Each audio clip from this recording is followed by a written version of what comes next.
Boa tarde, pessoal, tudo bem? Boa Meu nome é tarde. Diego, sou o gerente de operações aqui da Labor Mesp e estou aqui na presença da doutora Cibele, nossa médica do trabalho, e o Fábio Crespo, nosso engenheiro do trabalho. Nosso encontro hoje ele vai ser para esclarecer as principais dúvidas, os principais anseios de todos os clientes, que é referente à NR1, tá?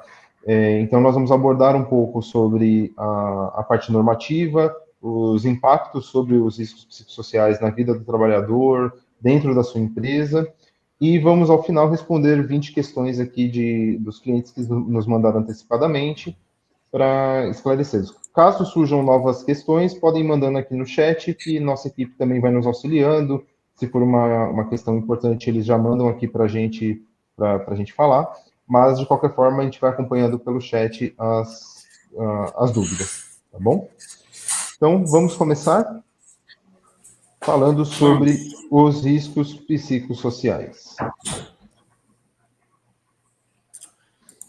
Então, pessoal, falando um pouquinho aí dos assuntos, um dos assuntos mais comentados nos últimos meses, né, na nossa área de saúde e segurança do trabalho, na área empresarial, são essas alterações, né, que o Ministério do Trabalho propôs com relação à alteração da NR1, né?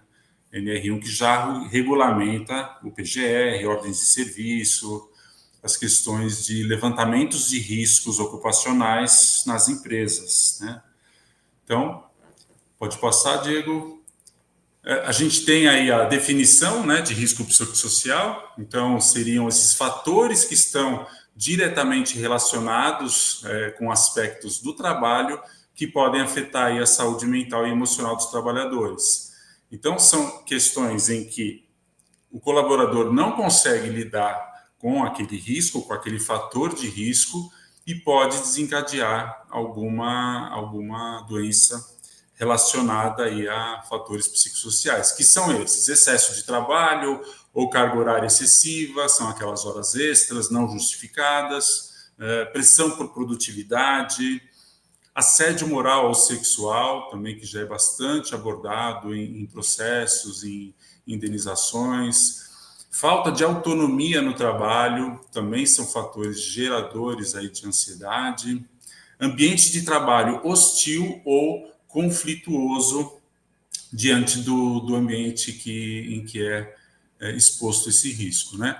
Esses riscos aí estão associados a uma forma como o trabalho é organizado e as relações no trabalho, né? As condições ambientais e de que forma que ele é organizado, de que forma que o colaborador lidar com as demandas do dia a dia, né? Gerando aspectos aí negativos num nível psicológico e psicossocial.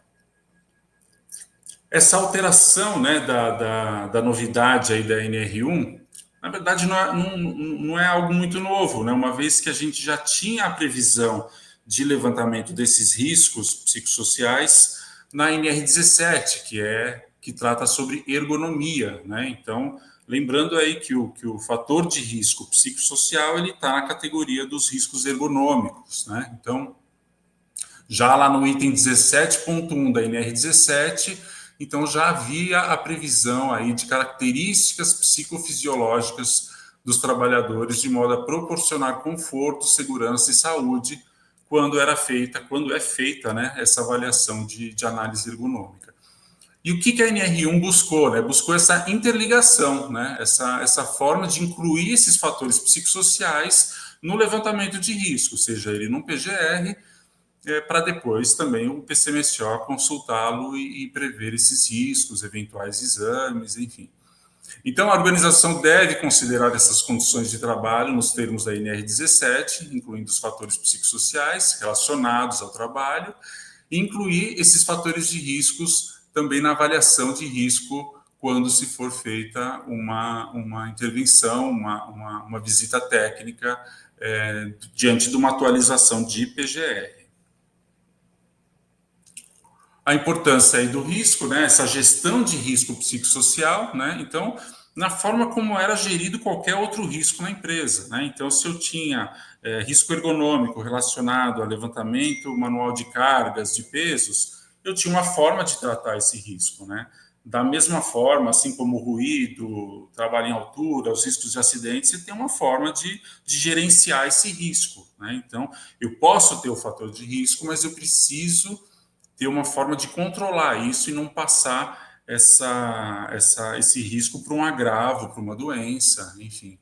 Então, essa gestão, ela continua sendo o ponto fundamental do PGR. A origem do PGR, né, desde quando ele foi criado aí na sua concepção da NR1, né, a empresa deixou de ter o PPRA, passou a ter o PGR, a visão dele é fazer esse gerenciamento de risco, de que forma que eu vou tratá-lo, de que forma que eu vou tentar mitigar esse risco, né? Então, é imprescindível aí para promover a saúde mental e bem-estar, né, no ambiente de trabalho, esses riscos que incluem estresse, ansiedade, sobrecarga e outros problemas. Então, a norma é clara aí ao mencionar o diagnóstico de doenças relacionadas ao trabalho, né, em relação ao psicossocial. E a metodologia deverá permitir distinguir doenças, questões familiares e sociais que possam se relacionar com o trabalho.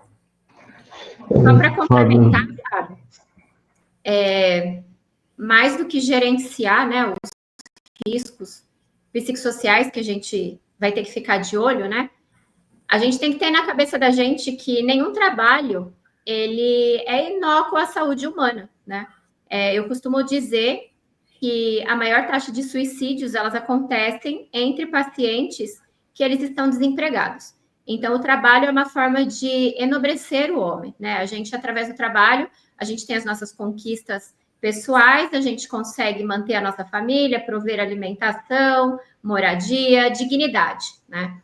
E dentro disso, às vezes a gente tem problemas pessoais que interferem dentro do nosso trabalho e a gente tem o nosso trabalho que interfere na nossa vida pessoal. A gente vai ter que conviver em harmonia com isso. E tá gerenciando. O gerenciamento dos riscos é justamente isso. Porque às vezes a pessoa ela já entra na sua empresa para trabalhar com um quadro de transtorno depressivo ansioso, com algum tipo de problema. Isso não gera uma inaptidão para ele não trabalhar. Mas a gente vai ter que tomar cuidado para que a sobrecarga do estresse, que a sobrecarga de trabalho, de cobrança da nossa empresa não gere um agravamento do que a pessoa já tem dentro dela, do problema que a pessoa já tem. Então, não é só a preocupação com não gerar, mas também não agravar o que já existe. E isso é muito importante, e aí entra um pouco a parte médica, que é o acompanhamento que a gente faz da saúde desse colaborador. E aí, eu, como médica do trabalho, preciso vender o meu peixe, de enobrecer a minha classe médica, de falar a importância dos exames periódicos que são feitos anualmente, onde aquele paciente, muitas vezes, ele tem só a oportunidade de passar o médico uma vez ao ano, e é com o médico do trabalho. Então, a gente tem uma equipe treinada, engajada, para fazer diagnóstico não só dos riscos de falta de uso de EPI, riscos ambientais, riscos químicos, biológicos, a gente ter esse olhar para os riscos psicossociais também, de que a nossa empresa não está produzindo nenhuma atitude que venha agravar ou ocasionar algum transtorno mental no nosso trabalhador. Dessa forma, fica bem claro, né? E lembrando, né? Essa atualização veio em cima também de números muito altos, né? De afastamentos, né? Hoje, né, doutora, você me corrige, acho que é o terceiro o maior fator de classificação de CIDs de afastamento, né? Terceiro maior registrado aí pela Previdência Social, né? Já tem uns 5 anos, Fábio, que eu venho falando muito nas empresas que a conta das doenças mentais, elas vão chegar para a empresa, elas vão chegar para a gente. Só resta a gente decidir quando a gente vai querer pagar essa conta e de que forma a gente vai querer pagar. A gente vai querer pagar isso através de processo trabalhista, de coisas que já chegaram lá na frente, ou a gente vai querer gastar esse dinheiro com a forma preventiva para não ter que gastar depois. Né? Então, eu vejo que não é um gasto, é um investimento. Por mais que a lei, ela muitas vezes amarra muito o empresário, dificulta muito, é muito difícil, eu brinco que é muito difícil ser empresário no Brasil, porque é o país no mundo que tem mais processos trabalhistas, é o nosso, né? Então, é muito difícil empreender num país onde as pessoas já vêm cheias de maldade com o intuito de fazer um processo judicial contra a tua empresa.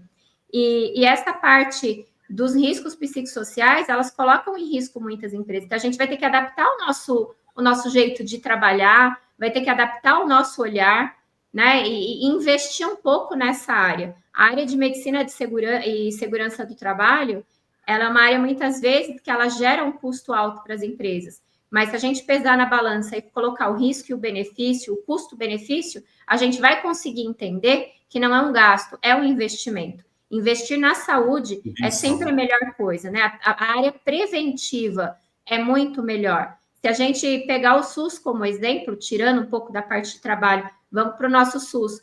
Se a gente tivesse as UBS de uma forma efetiva trabalhando na prevenção, a gente não ia ter as UPAs lotadas como a gente vê, né? Então, o Brasil ele não trabalha com a forma preventiva em nenhum caso. E a gente agora, as empresas que se adaptarem a fazer um trabalho de medicina ocupacional bem feito na forma preventiva, vai lidar muito bem com a lei e não vai ter problemas. Sim. E é uma oportunidade, né? Acredito que essa alteração da NR1 foi muito bem-vinda, porque está fazendo todos reverem os processos, né? A gente visita as empresas e explica sobre essa alteração e começa a verificar que existem muitas descrições de atividades que não condizem, né, o que está prescrito com o que é executado, né, na ponta da linha, no operacional, né? Isso é uma fonte desencadeadora de estresse, né? Uma falta de descrição clara, de visão, de missão, onde a empresa quer chegar, né? A tomada de decisão ser de forma transparente com todos os envolvidos, né? Isso traz mais engajamento e é isso que a gente vê que quando visitam um local, um ambiente que está estressado, está um pouco carregado, é justamente nessa questão organizacional também. Então, é uma oportunidade para todo mundo rever o papel da empresa, de que forma que os líderes estão se portando. Eu acho que o caminho é por aí mesmo. Vai ser um caminho de muito aprendizado, tanto para funcionário, né, quanto para a liderança e quanto para os empresários. Vai ser um caminho de ajuda mútua, onde a nossa equipe de segurança e medicina do trabalho, os nossos técnicos, os nossos engenheiros, os nossos médicos, eles vão ter que ter um laço bem estreito aí com a equipe de RH de todas as empresas, né? Para a gente poder fazer o nosso trabalho funcionar e cumprir a lei da melhor forma possível. Sim.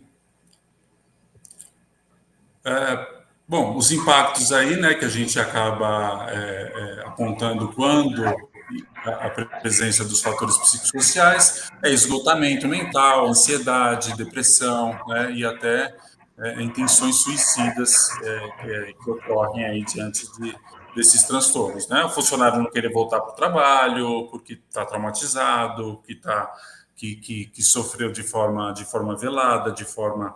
Então, aí que também a gente coloca muito o RH envolvido nisso para fazer as pesquisas de clima, né? Identificar, fazer as pesquisas de demissional, quando o funcionário está se demitindo, qual o motivo, para tentar atuar nessa prevenção, né? Então, o RH tem que voltar naquelas origens de promover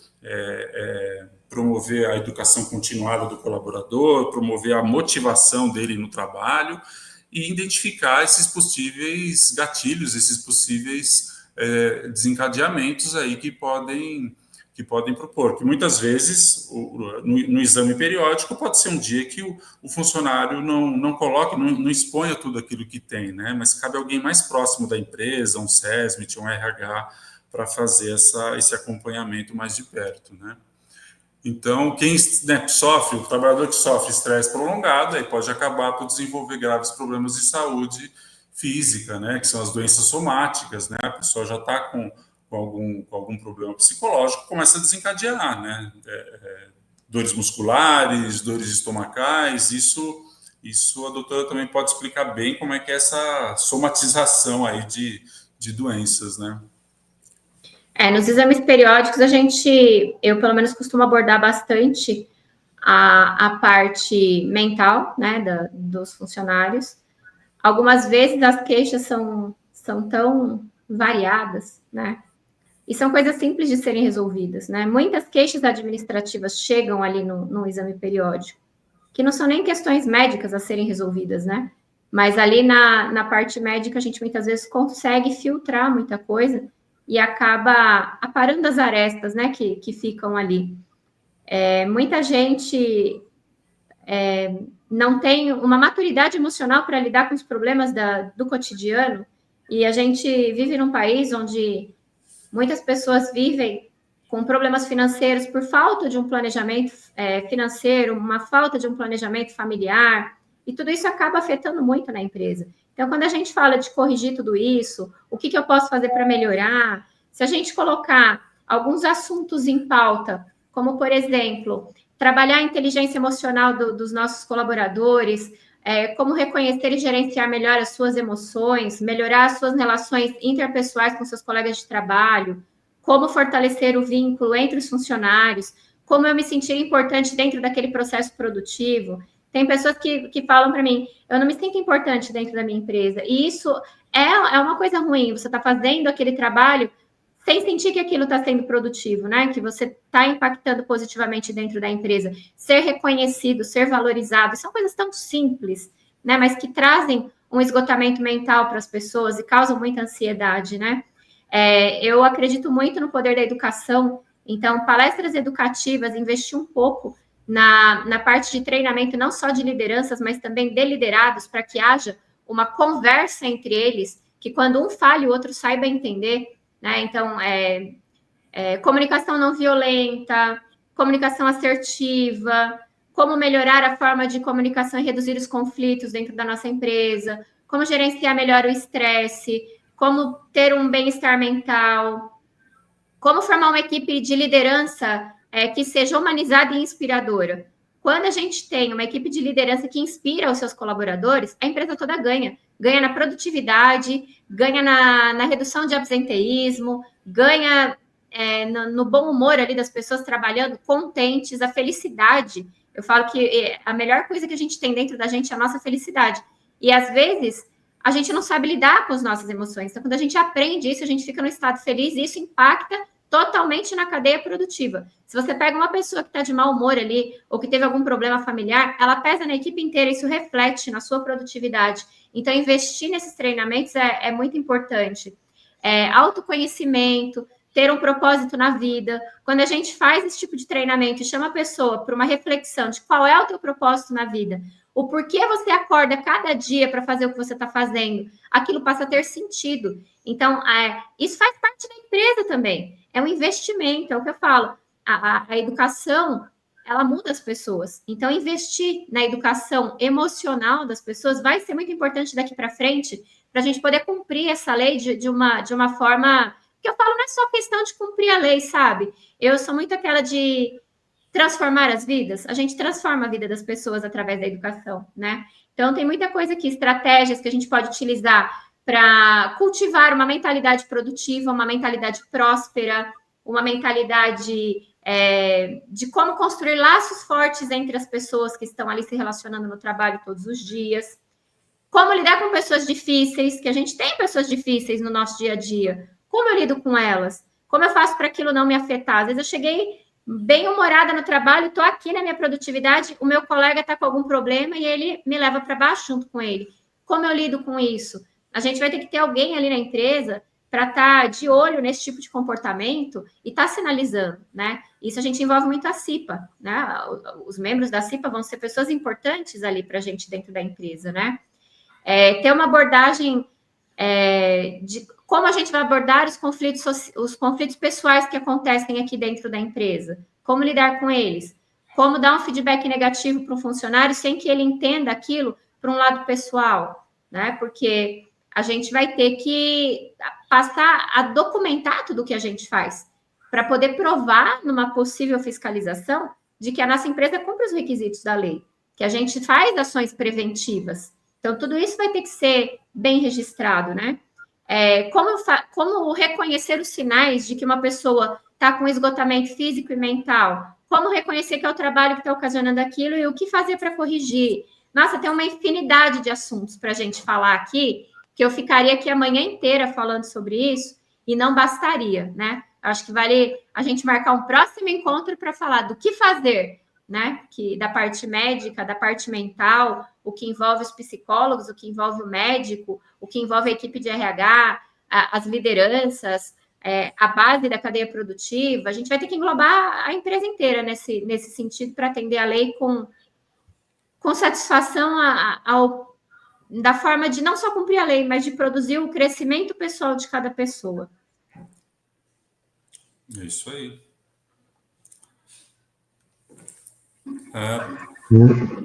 E agora, quais são os impactos, né, do psicossocial dentro da própria empresa, né? Então, olhando esses fatores que a doutora comentou, né, a gente estava falando de como agir, né, e o que ela traz de negativo para a empresa, né? Caso tenha um fator muito agressivo ali dentro, um risco psicossocial muito grande.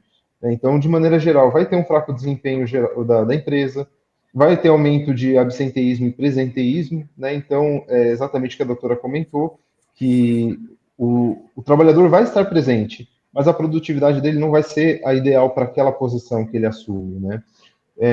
Vai gerar rotatividade, então uma empresa onde o clima não é legal torna as pessoas propensas a sair, buscar outras oportunidades, né? Então, tem empresas que o clima é excelente e as pessoas se sentem motivadas a estar ali dentro, né, diariamente trabalhando. Aumento de taxa de acidentes e lesões, então uma pessoa que está desmotivada, que está triste, depressiva, ela acaba sendo um trabalhador descuidado, né? Então, ela se expõe a riscos que às vezes não, num momento dela normal, né, sem estar passando por uma pressão ou um excesso de carga de trabalho, ele não causaria aquela determinada acidente. Então, até isso impacta dentro da empresa, né?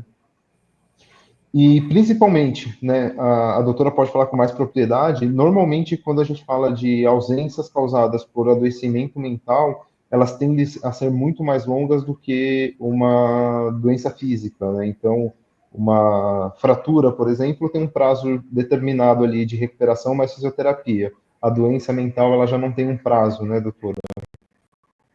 A doença mental, ela não tem prazo, ela não tem momento, ela não respeita nada. Ela é uma doença danada para a gente cuidar. Porque, por exemplo, uma doença osteomuscular. O paciente tem um problema de uma hérnia de disco.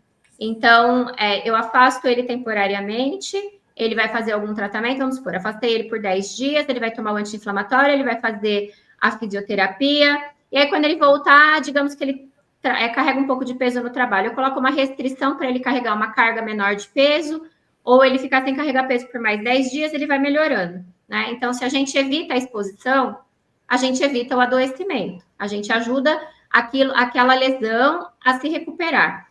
Com a saúde mental não é assim, porque eu brinco sempre, eu falo para todos os meus pacientes, às vezes até no pronto atendimento, que o pensamento, ele gera um sentimento, vai gerar uma reação.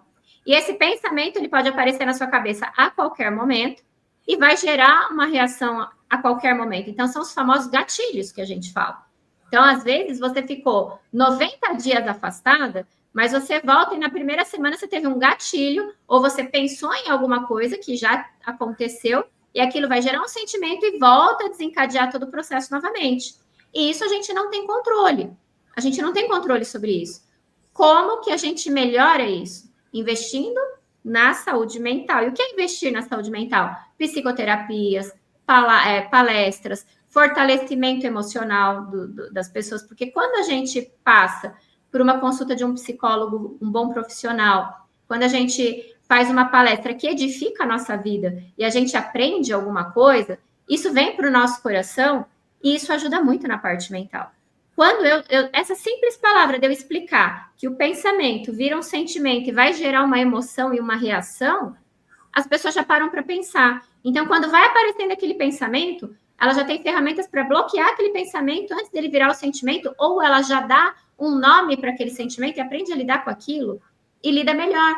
Então, a gente tem que ensinar as pessoas a lidarem melhor com os seus sentimentos, os seus pensamentos, como ele se blindar para não ter esses gatilhos, e isso vale para a vida, não é só para o ambiente de trabalho. É por isso que eu falo que a gente, quando faz um trabalho bem feito, a gente transforma vidas, a gente transforma pessoas, a gente renova os seres humanos. não só para a nossa empresa, mas para a vida deles. Né? A gente edifica a vida das pessoas. E isso é muito bonito, tanto para a parte profissional médica, quanto para a parte da empresa, de olhar depois de um certo período de tempo e ver que, nossa, nós tínhamos 3 ou 4 funcionários aqui que vira e mexe era testado por ansiedade, por depressão, e após esse fortalecimento emocional, essa parceria que a gente fez, essas palestras que a gente fez, essa pessoa não está tendo mais entrega de atestado, ela aumentou a produtividade dela, ela melhorou o relacionamento dela com os colegas de trabalho, ela não me dá mais problemas. É tão gratificante quando isso acontece. Todas as empresas que eu passo, elas me relatam isso, como é gratificante a gente ver que a gente edificou a vida de alguém. E é disso que se trata. Se a gente for olhar puramente como empresa, como estratégia, como cumprimento da lei, a gente não vai atingir o objetivo 100%. Eu acho que tem um bem maior aí por trás de tudo isso, uma coisa que vai trazer uma gratificação para o coração de todos os envolvidos nessa questão.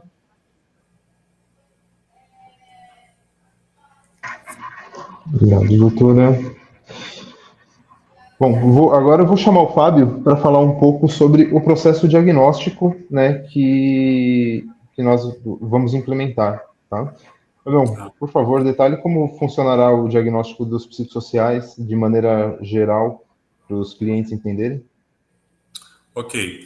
Então, a gente tem algumas metodologias aí que a gente pode aplicar, né, mas basicamente o que a gente faz de identificação de risco é identificar uma fonte geradora, né, uma fonte geradora agora, no caso, para estresse mental, né? Então, de novo, a gente tem que voltar para as origens do RH, colocando ali as descrições de cargo, né? O que eu tenho ali de descrição de cargo, que o cliente encaminha para a gente, que é o prescrito, e o que eu tenho ali realmente realizado. Pode ser de forma ocasional, tem que estar documentado, a gente tem que estar sabendo, a gente tem que indagar o colaborador que a gente está avaliando, né, o local, o posto de trabalho, de que forma que eu tenho as entradas de demandas, né, daquele posto de trabalho, daquele colaborador, né.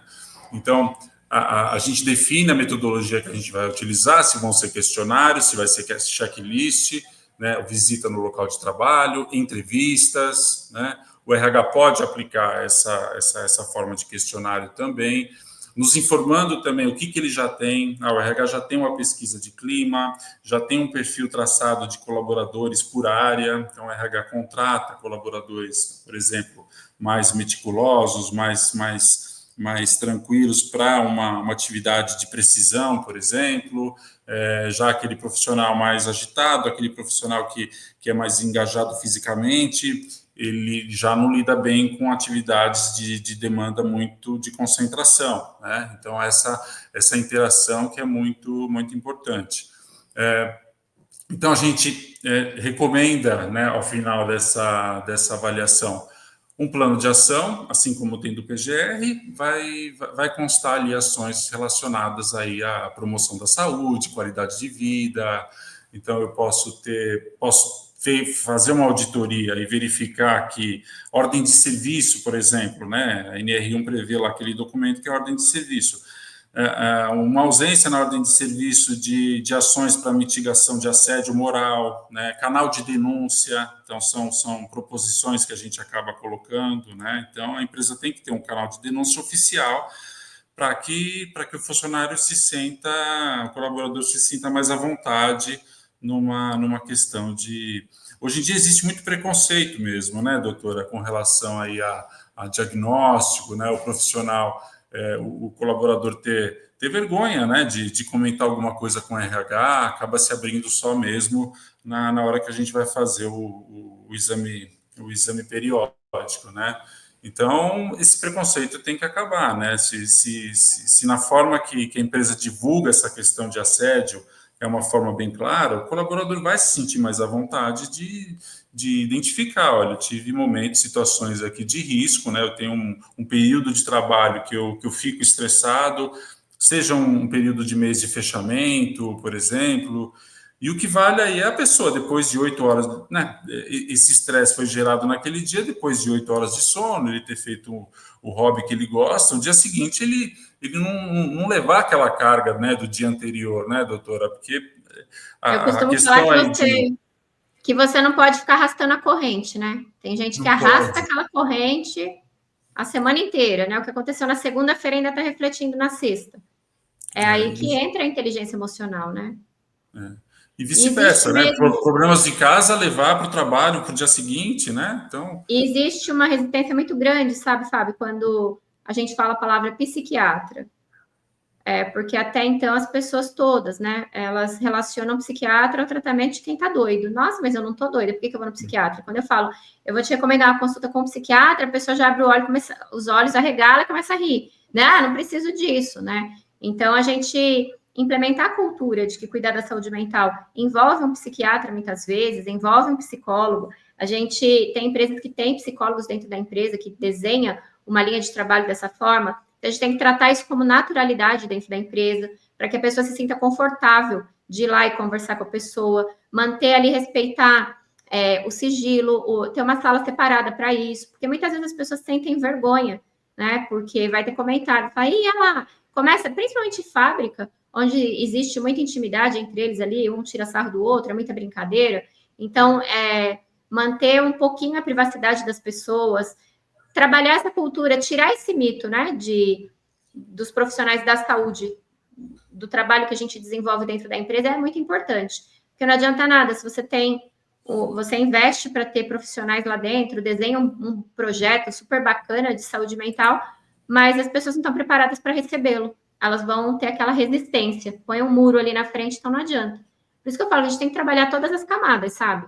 A gente tem que trabalhar a parte de liderança, a parte de diretoria da empresa, a parte do RH, a parte dos liderados, trabalhar a comunicação entre eles, desmitificar muitas coisas, falei a palavra certa? Acabar com esse mito de que psicólogo, psiquiatra, de que é médico que cuida de gente maluca. Não, a gente cuida de gente normal o tempo todo, ensinando o amadurecimento, o lidar com o nosso sentimento. Eu acho que todo mundo, sem exceção, devia passar por um profissional da área da saúde mental para entender o processo.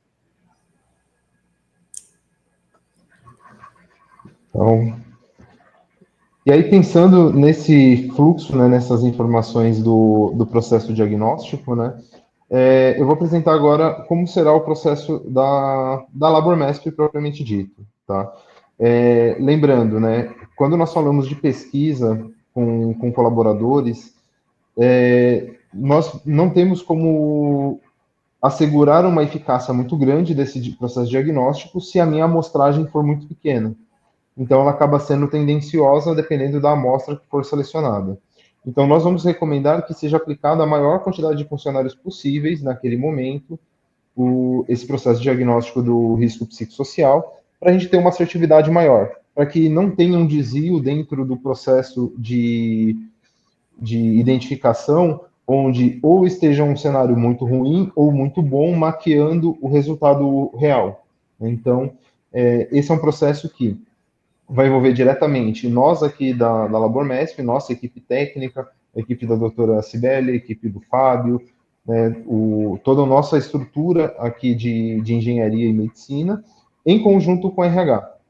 Por que vai ser em conjunto com a RH? O fluxo vai ser o seguinte, né? Então, quando nós vamos agendar a visita de renovação dos documentos, né, nós vamos planejar a visita agora com pelo menos 15 dias de antecedência. Por quê?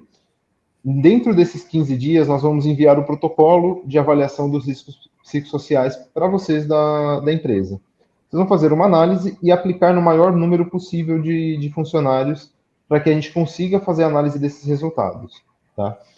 A Labor definiu um protocolo que ele é um protocolo europeu, ele é bem utilizado, ele é amplamente utilizado na Europa, ele tem já uma história ali dentro de aplicabilidade que traz uma confiança no resultado da análise dos fatores psicossociais para a gente. Então, nós vamos aplicar essa metodologia.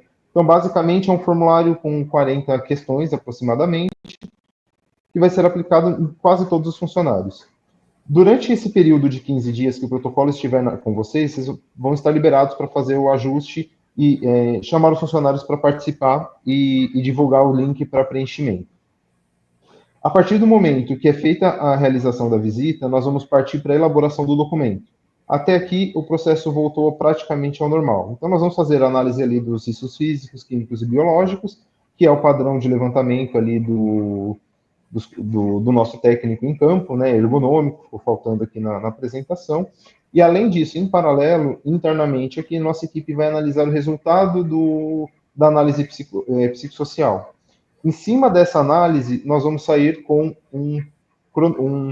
uma lista de fatores possíveis e suas gravidades, né, e sua criticidade. Em cima disso, nós vamos aplicar dentro do PGR, preparar um plano de ação para vocês e vamos conversar com a empresa, né? Então, a gente vai fazer uma apresentação do documento, constando o que foi diagnosticado, quais são as ações que serão recomendadas para aquela empresa. Então, aí entra na questão que a doutora Cibele comentou, que pode envolver acompanhamento psicológico, pode ter as palestras motivacionais, pode ter as palestras que vão ensinar ali a fazer comunicação, a lidar com sentimentos. Então, tudo isso vai ser customizado à necessidade da sua empresa. Não tem uma receita de bolo baseado, porque depende muito de como está o cenário da empresa.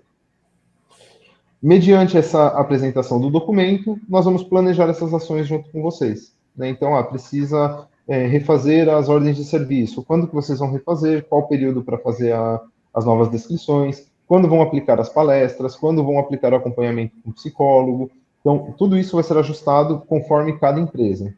E uma vez que estiver em vigor e planejado, nós vamos combinar algumas visitas periódicas.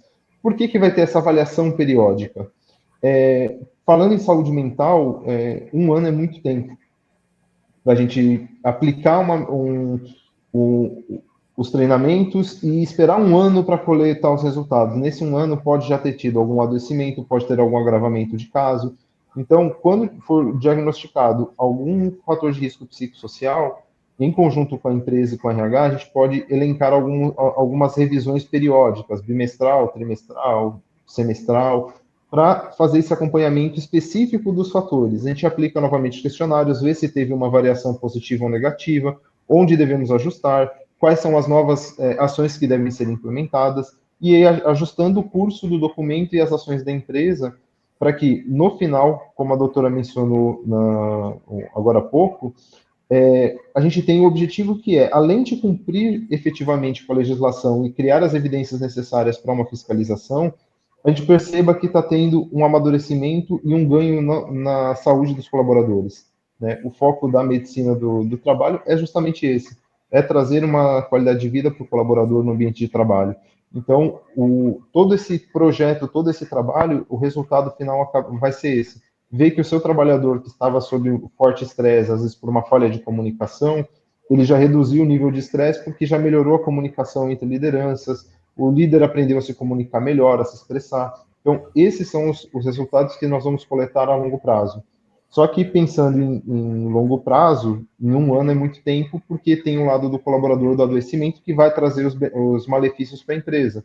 Então, se ele se afastar, é um afastamento provavelmente acabe sendo longo, vai ter o custo, né, que a empresa vai ter que ter para a reposição da mão de obra. Se for caracterizado que foi causado pela empresa, pode virar um B91, que é o afastamento acidentário, e gerar ônus, encargos financeiros para a empresa.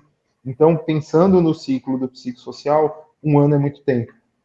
Então, nós podemos planejar ações recorrentes e com intervalos mais curtos de análise. Tá? Então, essas etapas nós vamos já começar a aplicar com vocês.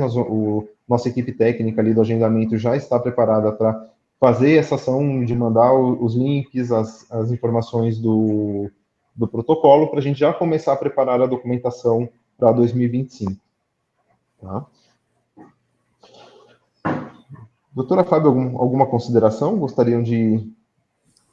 Só esse ponto mesmo, mas seria uma revalidação, né? Principalmente esses casos em que foram bem evidentes, com relação à pesquisa, né? O Diego colocou bem, né? Em cima dessa pesquisa vai ser traçado um gráfico, né? Um histograma dos pontos críticos das respostas mais contundentes aí com relação à insatisfação, com relação a processos de estresse no trabalho, né?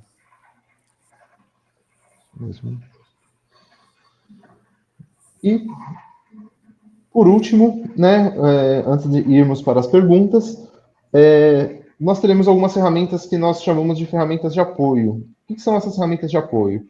São documentos, análises paralelas ao PGR e à análise ergonômica do trabalho, que vão auxiliar ali na gestão. Então, por exemplo, a primeira delas, emissão de ordem de serviço. Como o Fábio mencionou, a ordem de serviço ela tem que estar...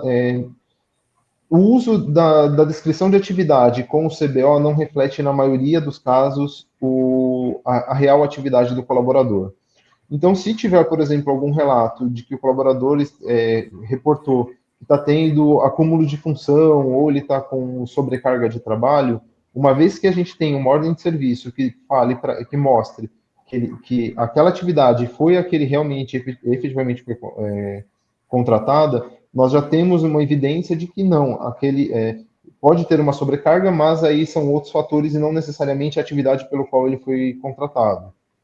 Tá? Então, a partir de agora, mais do que nunca, né, a gente já, desde a época que começou o E-Social, isso já é um tema que vem sendo dito, agora com a parte do psicossocial voltou à tona, é que a descrição de atividade do colaborador, ele tem que refletir efetivamente o que aquela posição, aquela função, aquele cargo realmente deve executar na jornada de trabalho dele.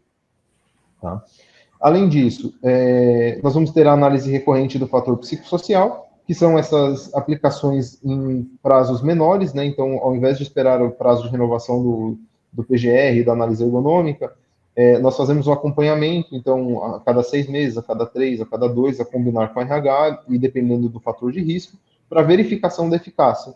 Né? Então, pensando no próprio ciclo do PGR ali da NR1, ele é um ciclo vivo, né? Ele é um organismo vivo. Então, eu identifico o cenário, faço ação e reanaliso para ver se teve eficácia. Da mesma forma, com risco, um ruído, por exemplo, nós teremos que fazer a mesma coisa para o psicossocial. Então, essa análise recorrente do fator psicossocial seria isso. Caso necessário, vamos ter equipe para fazer consulta psicológica, para acompanhamento do colaborador, validação de atestado, né, para ver a questão se o atestado ele é válido ou não, se realmente é aquele adoecimento propriamente dito, e o principal deles, que é uma consulta para análise de atestado de CDF. Né? Então, esse eu convido a doutora Cibele para detalhar um pouquinho mais esse novo produto, vamos dizer assim, né? Que é algo importante porque nem sempre o que está no documento realmente é o que o colaborador tem, né, doutora? A gente está desenvolvendo um trabalho bem minucioso nessa parte, porque os atestados com CDF estão chegando com muita frequência. Muitas vezes eles já vêm acompanhados de relatórios de psicólogos ou de outros médicos, então a gente faz um acompanhamento bem de perto disso. Geralmente, a gente agenda uma consulta, que muitas vezes é online, porque a gente atende o Brasil inteiro. Então, a gente agenda uma consulta online com esse paciente para entender um pouco o que está acontecendo. E mais do que o olhar de empresa, eu ofereço sempre um ombro amigo de ajuda e de apoio. Né? De, olha, a gente está cuidando de você, a gente está preocupado com você. Demonstrar preocupação com a pessoa, eu acho que é um meio dela... de eu estabelecer esse vínculo, sabe? Eu preciso ter um vínculo com as pessoas para poder ajudar de uma forma efetiva, para poder fazer a diferença na vida dela, né? Então, a gente está fazendo esse acompanhamento, eu faço a consulta online com os funcionários, a gente conversa, consigo estabelecer um vínculo bom e forte ali e realmente oferecer ajuda. E quando a gente oferece ajuda da forma correta, adequada, todos ganham. O funcionário ganha porque ele ganha na qualidade de vida.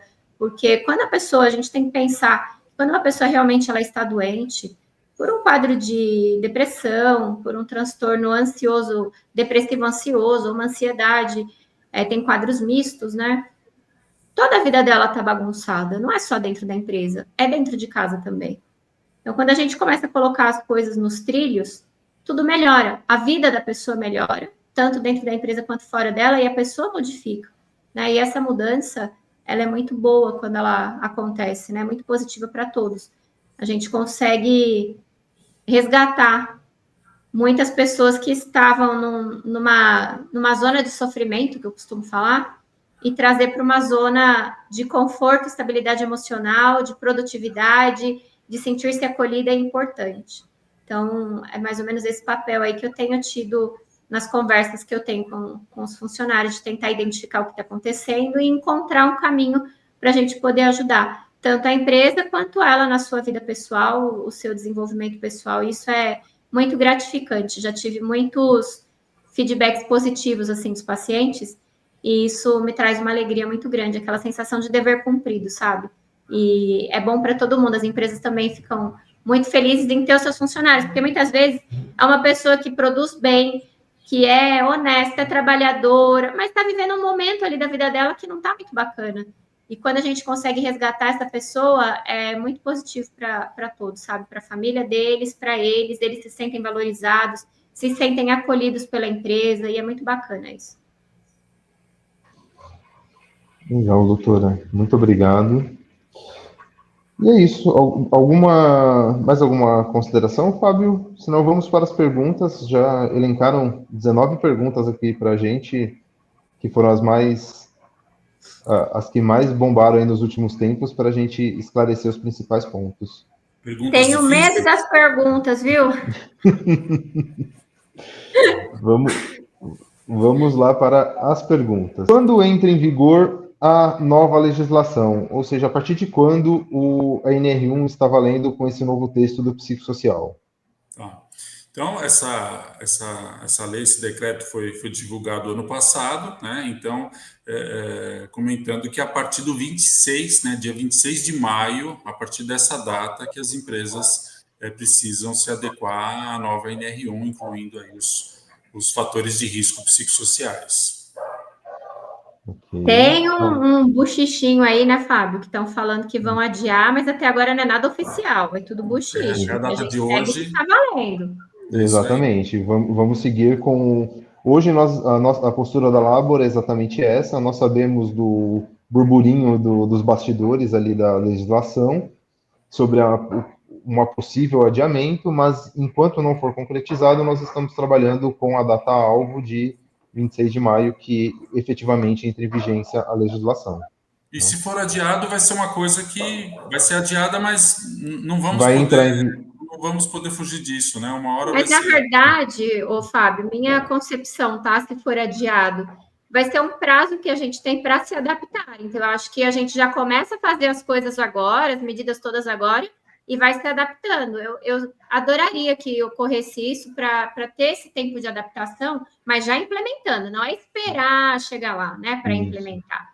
A gente implementa agora, porque a partir da oficialização da data, realmente, que a gente já tem, né, 26 de maio, mas se trocar e colocar uma outra data, a partir daquela data é onde existirão as multas, né? Não é para você iniciar a aplicação das medidas ali, é onde você já poderá sofrer autuação. Então... Não, e processo trabalhista, processo civil por danos morais já existe há muito tempo, né? Então, essas ações visam justamente evitar isso, que sempre vão ocorrer, e a auditoria do Ministério do Trabalho, Ministério Público do Trabalho, já usa também a NR17 para autuar e fiscalizar com relação a esse monitoramento de psicossociais. Sim. Exatamente. Então, caso saia mesmo a divulgação de uma prorrogação, a ação vai continuar, nós vamos continuar com a metodologia, vamos continuar aplicando. A única coisa que vai mudar é o prazo, né? Então, nós vamos trabalhar com um pouco mais de prazo para a entrega dos documentos, mas lá na data que pode ser a nova data de entrada em vigência, o documento tem que estar pronto, as ações já têm que estar sendo executadas, tudo mapeado. Não é a partir daquela data começar. Tá? Então, independente de qualquer de prorrogação ou não, a Labor já vai começar a fazer as ações a partir de agora. Perfeito. Essa perguntinha é capciosa, hein? Vamos lá. Eu tenho medo dessas perguntas. Essa vai pegar. Todas as empresas terão riscos psicossociais? Olha, fatores de risco em qualquer lugar você tem, né? Cabe a gente ponderar e colocar os níveis de criticidade, né? Severidade, probabilidade daquilo ocorrer, né? Então, faço uma analogia para o ruído. Ruído, em qualquer ambiente de trabalho, você tem níveis de ruído. né? Você tem conversas, telefonemas, então cabe ali numa medição quantitativa, né? Você vê lá que níveis de ruídos baixos, né? Então, eu tenho ali uma demanda, né, de atividades que podem ser estressantes para alguns colaboradores, para outros não, mas metas, entregas, todos temos, né? Seja um cargo operacional, seja um cargo de apoio, seja cargo de gestão, né? Mais ainda cargos de gestão que tem aí os reportes que têm que ser feitos, né? Para auditorias, para a parte de acionistas, sempre vão ter os riscos, né? Repito, cabendo a gente demonstrar que foram avaliados, demonstrar o que a empresa tem de ação para mitigar isso e até propor melhorias, né? Eu acho que aí o que complementa essa resposta, né, nem se todas as empresas terão os riscos, mas todas as empresas terão que ter as medidas para mitigar esses riscos, né? As Se elas medidas já a gente vai Todas ter teriam. Exato, as medidas a gente vai ter que ter. Todas as empresas, né? Vai ter que controlar aí todas essas questões. Então, é um A desafio. máxima todas as empresas terão que acompanhar para, se não tiver, continuar não tendo também, né? Então, Exato, manter, vai né? ter que Porque isso aí não é uma coisa manter. estável, ela é flutuante. Uhum. Você pode não ter nesse momento, depois de 3 meses você ter. Então, essa avaliação constante aí é muito importante. Fazendo Por isso que analogia que Reavaliação, né, Diego? Aquela por isso que reavaliação eu que você falo comentou. que talvez os riscos nem todas tenham, mas as medidas para mitigar os riscos todas vão ter. Com certeza. Legal. A próxima, ela é mais simples, o Fábio já até comentou a legislação sobre. Quais documentos estão relacionados aos riscos psicossociais? Pela ordem, né, de avaliação de risco, é o PGR, né, NR1. Na NR1 também nós temos as ordens de serviço, que tem que ser contempladas os riscos existentes, né, as medidas de ação que a gente tem para conter todos os riscos, incluindo agora os psicossociais, né, termos de adesão do colaborador, né, a ordem de serviço é muito importante que ali a empresa está dando a ciência para o funcionário do que ele está exposto de risco, quais os canais que ele pode utilizar para fazer alguma denúncia, fazer alguma sugestão, alguma crítica, e a empresa tem aquilo assinado, né? Tem aquilo ali evidenciado. Olha, o funcionário tem um meio de se reportar, né? Com relação a situações críticas, né? Então, na sequência, né, do PGR, da ordem de serviço, a gente vai ter o PCMSO, que vai estar contemplado aí os riscos que vão estar previstos no PGR, o médico coordenador vai poder colocar exames complementares em cima disso. A CIPA também, né, já atua numa questão aí de prevenção de assédio, né? Então a redação da CIPA já também é mais antiga e já prevê essa questão aí de prevenção de assédios. E a NR17, né, da análise ergonômica, a análise preliminar ergonômica, a análise ergonômica do trabalho, né? Já previa ali há algum tempo essa avaliação cognitiva, organizacional do posto de trabalho, né? Além das questões ergonômicas, antropométricas, questões de postura, levantamento de peso, né? Entrando com mais ênfase aí na parte também dos psicossociais. E treinamentos também, né? Treinamentos diversos aí que a empresa tenha para promover saúde, promover esclarecimentos, utilizar as campanhas do governo também, né, doutor? O governo também faz aquelas campanhas que tem as prevenções de saúde mental, né? A empresa pode se aproveitar disso aí também, né? Acho que a semana da CIPAT vai ser uma semana muito rica, que a gente pode enriquecer muito com os riscos psicossociais, né? Porque tem algumas coisas ali que já são exigidas por lei e a gente pode melhorar. Eu acho que vai ser uma grande oportunidade. E principalmente, né, falando em documentos, os documentos eles são o instrumento legal ali para cumprimento das normas.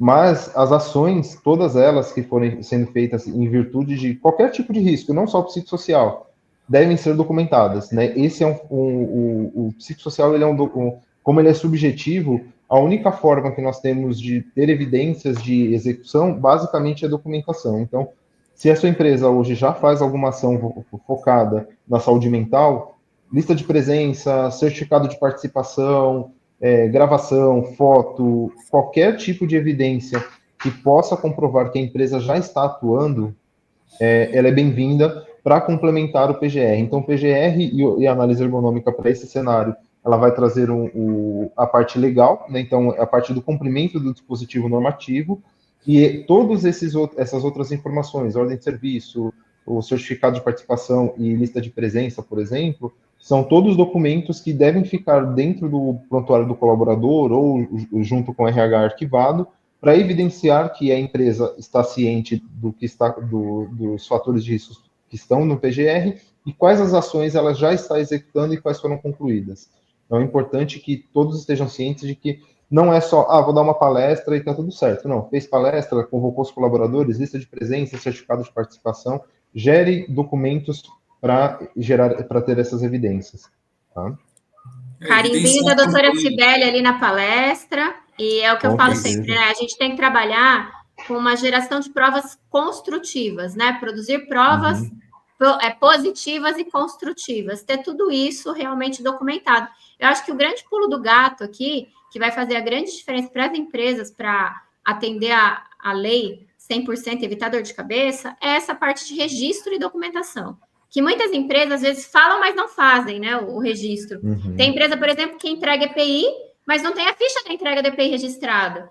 Então, a gente fazer essa organização de controle de entrega de EPI, ter isso documentado, é tão importante lá na frente, que quando você não faz, aí chega lá na frente, tem um problema, você se arrepende por não ter feito.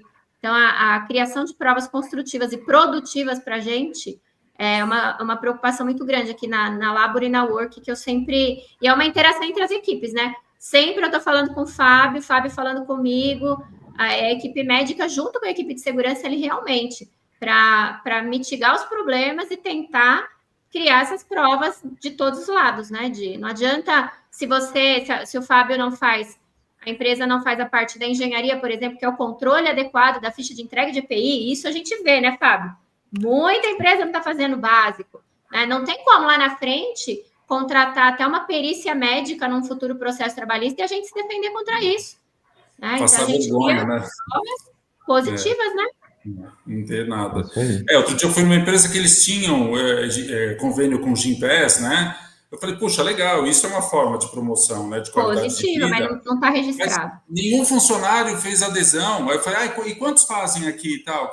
Vocês fazem aquelas competições para ver quem vai mais na academia? Não, ninguém. Faz 2 anos que a empresa tem, ninguém faz. Aí eu falei para o RH, tem que engajar o pessoal, não adianta ter e tá no papel. Não está nem no papel, né? Não tá nem é o que eu sempre falo. Não adianta você ter ali aquela sala de descompressão linda, maravilhosa, com cadeira de massagem, com mesa de tudo quanto é jogo, fliperama, jogos eletrônicos, videogames. Se você não deixa o funcionário usar, se não tem uma permissão para usar, se você não divulga que tem, não adianta você montar uma super academia dentro da tua empresa para o funcionário usar, sendo que ele não pode, né, no horário de trabalho, ou digamos, né, muitas empresas, às vezes, o pessoal de São Paulo, principalmente, trabalha até às 6 da tarde, pega aquele puta trânsito para vir para casa. Então, se tem uma academia, eu vou ficar ali na academia, o trânsito abaixa e eu vou para casa. Não, a academia fecha às 18. O que adianta ter, né? Então, tem que ter uma pessoa específica para cuidar daquilo, para a academia ficar até às 20 horas, até, né, um limite ali que a pessoa faz atividade física. Então, você está incentivando as pessoas a fazerem, né? E ter essas provas de que, olha, a gente tinha academia que ficava aberta até às 8 da noite, todos os dias, funcionário nunca veio, a gente tinha o Gympass, que ele poderia usar, ele nunca usou. A gente tem o plano de saúde, onde tem a rede credenciada de psicólogos, de psiquiatras, ele foi orientado aí várias vezes, porque quando passa comigo no prontuário, eu deixo tudo registrado, né? Então, a gente tem os registros de tudo. E isso é importante lá na frente. A pessoa não quis, é o que eu falo. Uma das coisas mais difíceis para mim na medicina é entender e aprender que o paciente, ele tem direito a recusar o tratamento. Ele tem direito a recusar. Então, o seu funcionário, ele tem direito a não querer fazer nada do que você oferece. Você tem lá planejamento financeiro, planejamento familiar, você tem consultoria para o pet, você tem veterinário, você tem academia. Ele tem direito a não querer usar nada daquilo, mas deixa registrado que você tinha, né? Isso é muito importante. O registro, acho que é isso que o grande divisor de águas daqui para frente, que é o que o Fábio fala, a gente já via tudo isso nos riscos ergonômicos lá dentro do PGR. Eu acho que o grande divisor de águas vai ser isso, a gente manter isso registrado, né? Ter o controle de tudo isso, para servir de prova positiva para a gente, né? Evidência. Isso mesmo. Bora para outra pergunta. Bora. A próxima é para mim, certeza. Então eu fico sossegada. Os riscos psicossociais serão enviados ao e-social? Não. Risco psicossocial não faz parte, ainda não. Bem lembrado, Fábio. Por enquanto, falando um pouco sobre o e-social, os riscos que são enviados efetivamente para o e-social são os que ensejam aposentadoria especial. Então, são os que estão lá no decreto 3048. Então, não são todos os riscos que são enviados, por isso que algumas empresas até nos questionam aqui, eu vi lá no portal e-social que a minha empresa está como ausência de risco, mas no meu PGR tem levantamento manual de carga. Não é o objetivo nesse momento do e-social. Para esse momento é só fins previdenciários. Então, tem um ruído acima, tem exposição a químicos, agentes biológicos. Então, ele tem que fazer parte dessa tríade, né, de físico, químico e biológico e estar relacionado dentro do decreto 3048. Logo, parte ergonômica não faz parte, ele não vai ser enviado dentro dos eventos lá do 2240 do e-social. Tá? Então, ele vai ficar especificamente no PGR, PCMSO e análise ergonômica do trabalho de forma documental para vocês. LTCAT Vamos para a próxima. LTCAT também não, porque a base é a mesma, né? A base do LTCAT é o decreto também, né, da aposentadoria especial, que é o mesmo que envia lá para o social. Próxima perguntinha. Essa pergunta é boa. Caso não seja identificado fatores psicossociais na empresa, existirá alguma identificação no documento que o levantamento foi feito, mas não houve identificação? Sim, haverá a forma de apresentação do checklist, ou a forma de apresentação da pesquisa, a evidência que a empresa possui, então provavelmente vai estar manter a manutenção das medidas existentes, com algumas oportunidades de melhoria, né? Então a empresa tem Gympass, mas ninguém faz a adesão, né? Divulga, né? Uma melhoria seria divulgar isso, né? De que forma? Porque a academia que a gente fez convênio fica muito distante da empresa, né? Verifica isso, rever esse processo aí já tem o programa, já tem o convênio, basta o pessoal aderir, né? Basta incentivo, né? Às vezes colocar um prêmio. Isso. Vamos ver quem perde peso, né? Tem empresa que faz isso, o pessoal faz uma vaquinha ali, cada um dá R$50, e quem perder mais peso em 3 meses vai ganhar. E aí eles competem toda semana, faz o peso. E quantas vezes eu vou lá pesar, porque tem que ter um juiz, né? Uhum. Aí eu vou lá para conferir o peso para não ter roubo, para não ter perigo. Hoje eu tomei muita água, por isso que eu estou pesado, né? A natureza do ser humano é competitiva, né? Então, essas gamificações, assim, elas tendem a trazer um resultado positivo. E as ações, assim, deixar bem claro que, vamos fazer a divulgação. Não é só na conversa ali, por exemplo, na admissão, enquanto está fazendo a integração, né, do funcionário. Faz documentado, manda por e-mail, incentiva, principalmente as empresas que têm, cada colaborador tem seu e-mail, manda e-mail marketing interno, né, um e-mail marketing ali de divulgação, incentivo, as premiações, às vezes premiação não precisa, quando eu falo premiação, não precisa ser um investimento muito alto, mas às vezes um chocolate, uma refeição, né, um almoço fora, um voucher do iFood, né, então isso tudo traz também apoio ali na adesão. Tá? Você sabe que isso aí, Diego, é uma coisa muito interessante, porque além de você estar incentivando o pessoal a fazer alguma coisa ali, você está promovendo a interação entre eles, né? Eu tenho uma empresa que eu trabalhei há um ano atrás e eles alugavam uma quadra de areia toda quinta-feira à noite, que era bem pertinho ali da empresa. Então, toda quinta-noite tinha vôlei de areia. E aí eles tinham 3 equipes para se dividir ali para jogar vôlei, sabe? E era muito bacana. Todos participavam, assim, voluntário, com alegria. Um outro que não ia. E aí os que não iam, não é que eram excluídos, mas o pessoal sempre incentivava. Vamos lá, você vai gostar. Então, alguns iam por causa da interação que eles tinham, sabe? É muito bacana promover isso, né? Então, se tem alguma possibilidade de ter um parque, às vezes, perto da empresa, promover uma caminhada, no final do expediente, a gente vai liberar os funcionários 20 minutos mais cedo, meia hora mais cedo, para poder fazer uma caminhada em grupo e incentivar todo mundo a participar, é muito bacana, né? É questão de pesar o que dá para ser feito, né? Um pouquinho de raciocínio, de boa vontade, e as pessoas curtem bastante, viu, essas ações aí. E aí volta naquele ciclo, né? Olhando agora o lado do empresário, né? Vamos olhar para o lado da empresa. Se você promoveu essa interação, se você promoveu esse clima, com certeza esse clima ele vai refletir dentro da empresa. Com Então, certeza. você vai ter a mitigação do risco de forma natural. E às vezes com investimento baixo. Não precisa ser algo enorme, né? Não precisa ser um evento enorme. Uma simples quadra, por exemplo, perto, já promoveu uma ação que trouxe qualidade de vida, que vai trazer um movimento para a parte física do colaborador, que pode ajudar na saúde dele, e a parte mental, que pode também apoiar dentro da empresa, né? Sim. Vamos para a próxima. A próxima pergunta a gente já respondeu, a gente já falou algumas vezes, mas eu vou aproveitá-la para falar um pouco sobre um texto, uma live do Ministério do Trabalho. Tá? Eles estão perguntando se minha empresa é obrigada a fazer o levantamento de riscos psicossociais.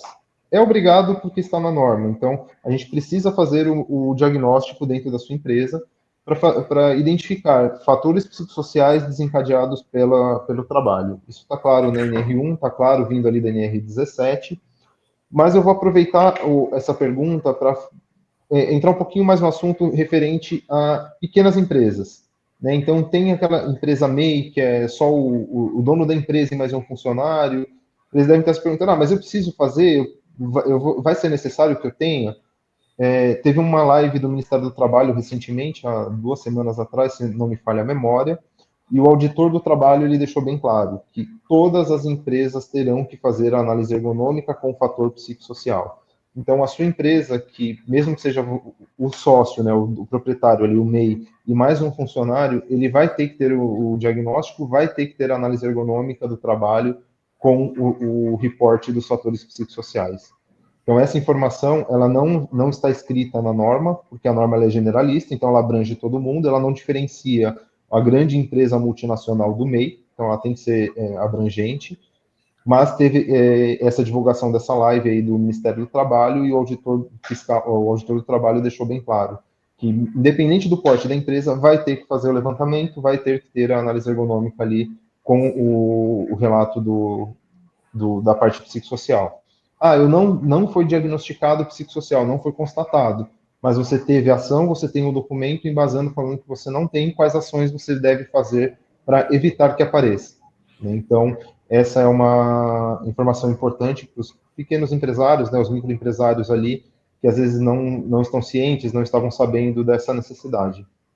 Então, aproveitei essa pergunta já para puxar esse lado do meio. Gostaria de complementar algum ponto sobre... Não, processo trabalhista, civil, processo civil existe com muita intensidade nessa questão de danos morais, né? Então, hoje, qualquer forma de tratamento que a pessoa se senta ofendida, ela entra com processo com danos morais. Seja um e-mail que você recebeu de uma cobrança indevida, você pode processar. Então, seja um MEI, né? Um MEI que contratou um prestador, um ajudante, né? Que cabe a ele ter evidência com relação a isso. Eu lido muito com prestadores, né? Eu sou MEI, um engenheiro, eu contrato muito empreiteiro. Eu tenho que ter uma forma de evidenciar isso, né? A forma documental, contratual, né? Que torne o contrato de trabalho, a forma de comunicação, de forma mais transparente possível. Né? A próxima pergunta é boa também, hein? Caso seja constatado o fator de risco psicossocial, de quem é a responsabilidade de implementar um plano de ação? Essa é bem bacana. A elaboração do levantamento de riscos, né? Cabe à empresa designar, né, uma empresa parceira que seja habilitada no assunto, né, um profissional liberal também que tenha qualificação para fazer o levantamento. Em cima desse levantamento, como no PGR, da análise ergonômica, vem a parte de plano de ação, de implementação de melhorias ou manutenção das medidas existentes, essa sim é de responsabilidade da empresa, da contratante, que vai ter meios lá próprios, RH, pessoal do SESMIT, equipe multidisciplinar, né, para a CIPA, para promover essa medida de ação.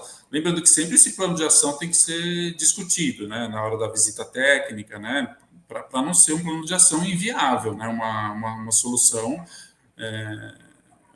muito fora do escopo da empresa. Tem que ser, claro, discutido um prazo também para ver a viabilidade daquilo e a empresa implementar e colocando ali a evolução daquilo diante do prazo que a gente pré-acordou, né?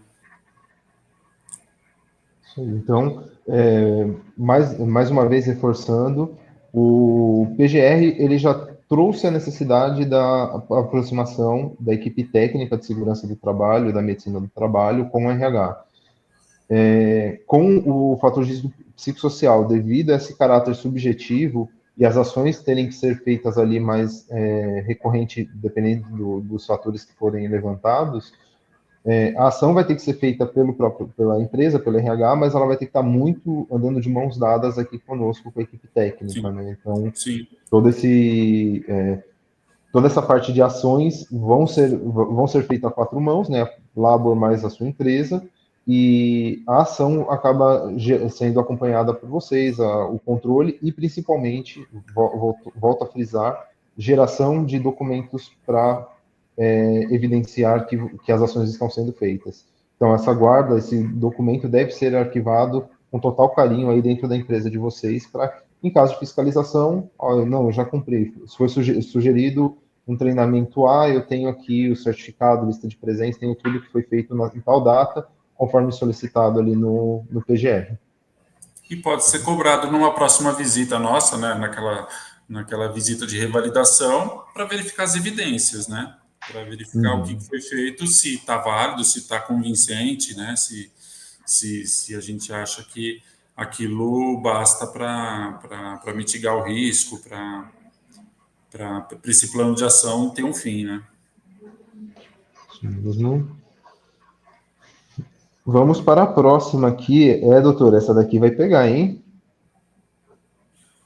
Quais exames serão utilizados no PCMSO para controle dos fatores psicossociais? E essa pergunta eu já ouvi bastante, viu, doutor? Eu conversei com alguns clientes e quase todos que eu tive o encontro ali para falar sobre psicossocial, eles perguntam, mas no PCMSO, o que vai ter de medida de controle para acompanhamento desse fator de risco? E aí, Fábio, o que a gente vai ter, Fábio? O pessoal pergunta, né, Cisele? Tem empresa que já tem risco de trabalho em altura, motorista, e fazem aquela avaliação psicológica, né? É porque o pessoal confunde, né? A avaliação psicossocial com o controle de riscos psicossociais, né? Vamos falar um pouco dessa diferença, Fábio? Vamos lá. Quando a gente coloca lá dentro do PCMSO avaliação psicossocial, a gente está fazendo uma avaliação com uma psicóloga para ela avaliar o comportamento da pessoa. E por que a gente pede isso? Vamos lá. A pessoa vai fazer um trabalho em altura. Ele vai subir lá no andaime. Imagina se esse cara, ele está se divorciando e aí ele está com pensamento suicida. Eu vou colocar ele lá em cima, é só ele pular, né? Então, a gente faz uma avaliação de como está a pessoa psicologicamente naquele momento, para a gente poder liberar para trabalhos que envolvem risco, né? Que coloquem a vida dele em risco.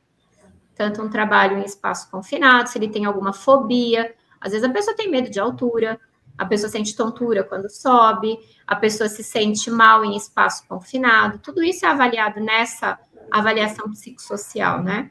E ela não tem nada a ver com os riscos psicossociais que o Fábio vai colocar lá no nosso PGR, né? Dentro do PCMSO, a gente vai criar medidas ali que for identificado lá no PGR pela equipe de segurança. Outra coisa que eu acho que o pessoal tem bastante dúvida, não sei se vai ter pergunta quanto a isso, né? Quem que pode fazer a identificação dos riscos, né, Fábio? Se é psicólogo que tem que ir lá na empresa, não, a parte da engenharia, o pessoal todo está treinado para fazer a identificação dos riscos. A lei não fala que é alguém da área da saúde especificamente que tem que ir lá fazer isso, né? Aí já era a próxima pergunta. Era a próxima pergunta. Então, já que a doutora falou do psicólogo, né? O psicólogo é muito importante na questão individual, né? Da análise comportamental, né? De como o colaborador em si, a pessoa física, lidar com situações de estresse, né? Nós, avaliadores de ambiente, a gente verifica como é a organização no trabalho, como é a parte de processos, né? Como é a parte ambiental daquilo ali, né? Como é a parte de mobiliário, que a gente já vê também da análise ergonômica, né? Como é a parte de comunicação, né?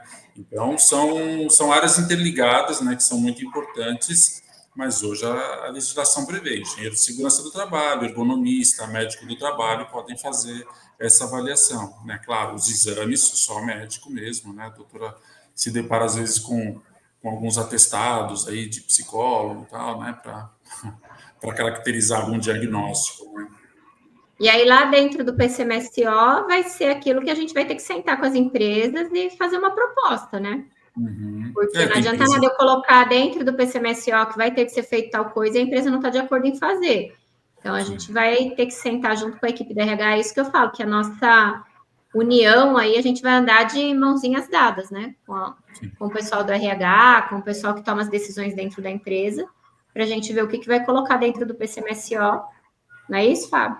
Sim, hoje, quiser fazer um monte de exame, para a gente é ótimo, é bom para todo mundo, né? A empresa só precisa avaliar se isso vai ser oneroso, se isso...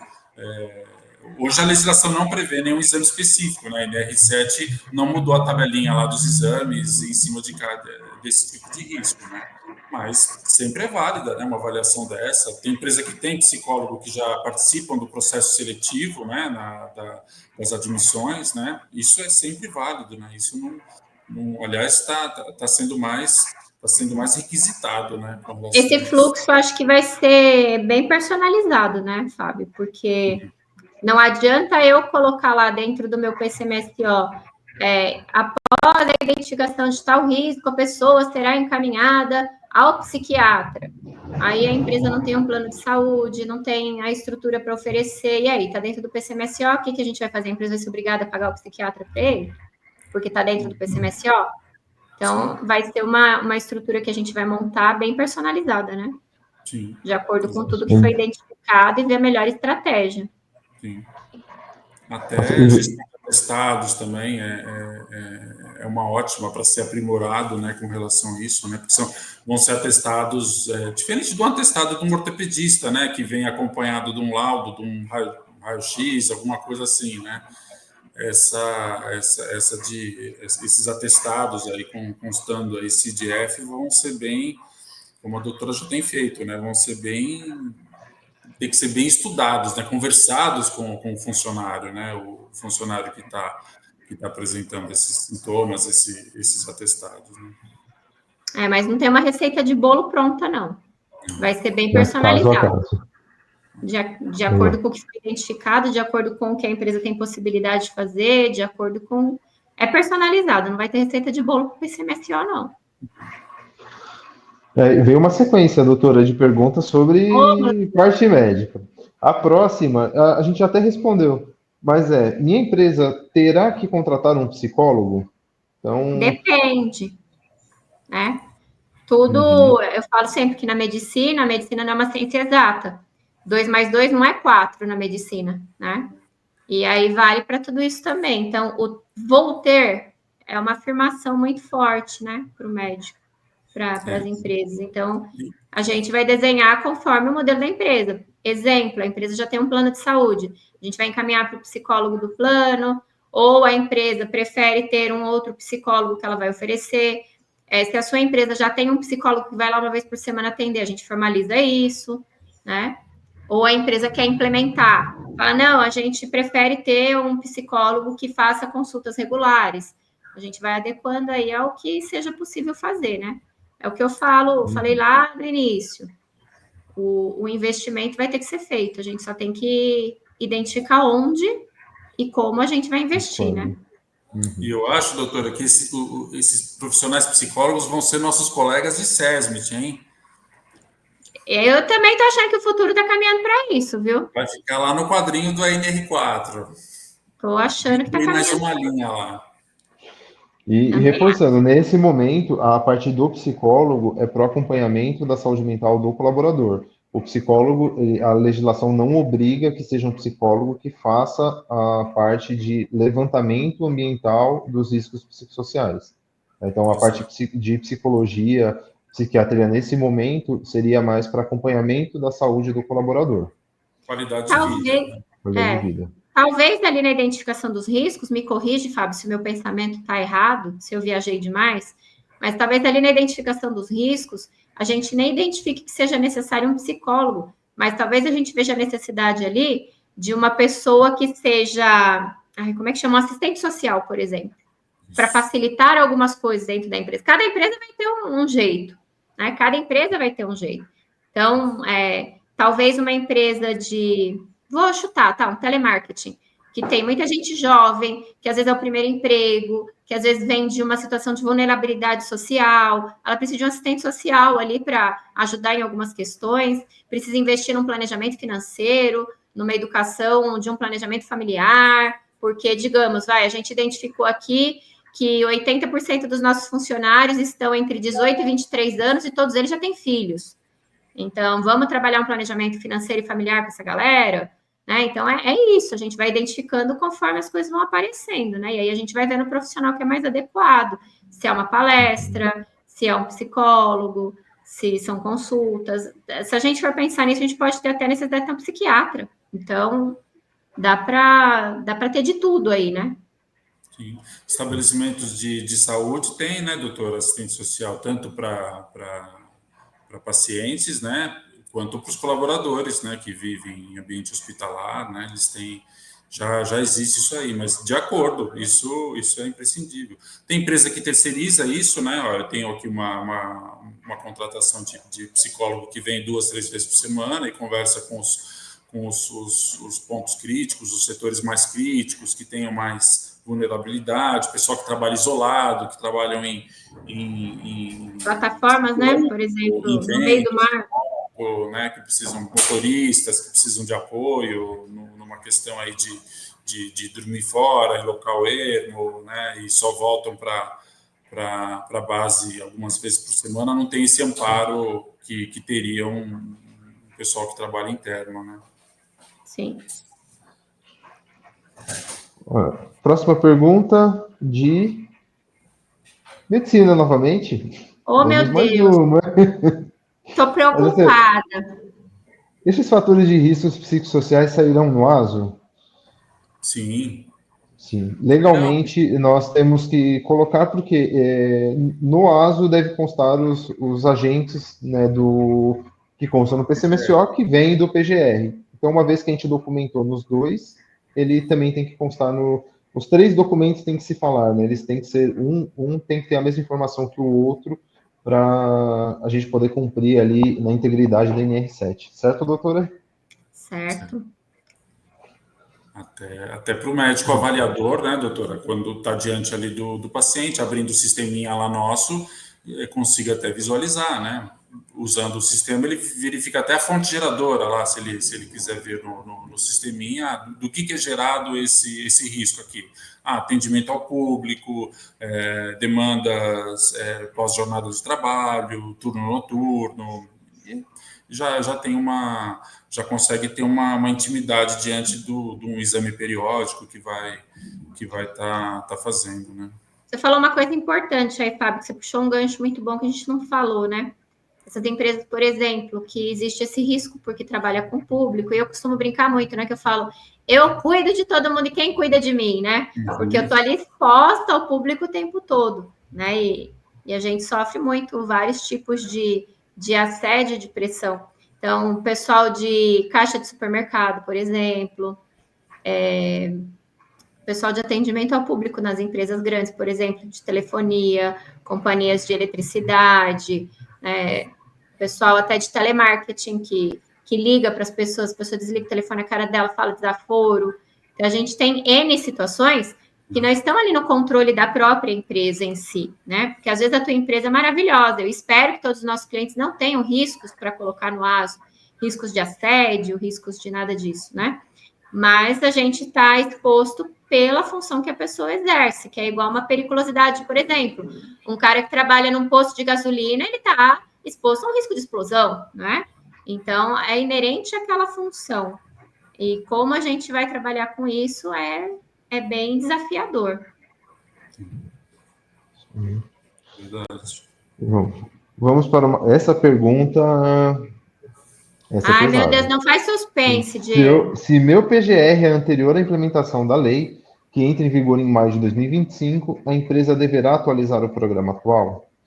Sim, nós iremos atualizar os programas de todos os clientes para poder fazer o cumprimento da norma, tá? Porque a partir da data de entrada em vigor, está passível de fiscalização. Então, a partir do momento que ela já está vigente, o seu documento já tem que ter o planejamento, as ações, as execuções necessárias ali que constam na NR1. Então, a partir até a data de entrada em vigência, nós iremos fazer a nova versão, né? Nós iremos entrar em contato com vocês para fazer a aplicação do formulário, né, do questionário, levantamento dos riscos psicossociais e, consequentemente, a emissão de um novo documento constando essas informações. Se tiver a prorrogação, né, como a gente comentou que tem esse bochicho aí nos bastidores de uma possível adiamento da entrada em vigência, nós vamos continuar fazendo as ações, só que aí no decorrer do ano, conforme o vencimento dos documentos, nós vamos fazendo as renovações já vão trazendo, a gente já vai trazendo essa nova análise. Tá? Mas, a princípio, considerando a informação que temos hoje, sim, até 26 de maio, 25 de maio, nós iremos reemitir os documentos constando o resultado da análise psicossocial da empresa. Vamos para a próxima. Doutor, essa você já detalhou bem, mas ela é interessante a gente falar novamente. A empresa pode ter ações preventivas para diminuir a chance de ter o risco? Aquele momento que você falou da prevenção, os clientes também alguns já estão pensando em ação preventiva. Quais são as ações que a gente pode dar de exemplo para o cliente de como diminuir o risco psicossocial? A gente tem muitos exemplos aí, né?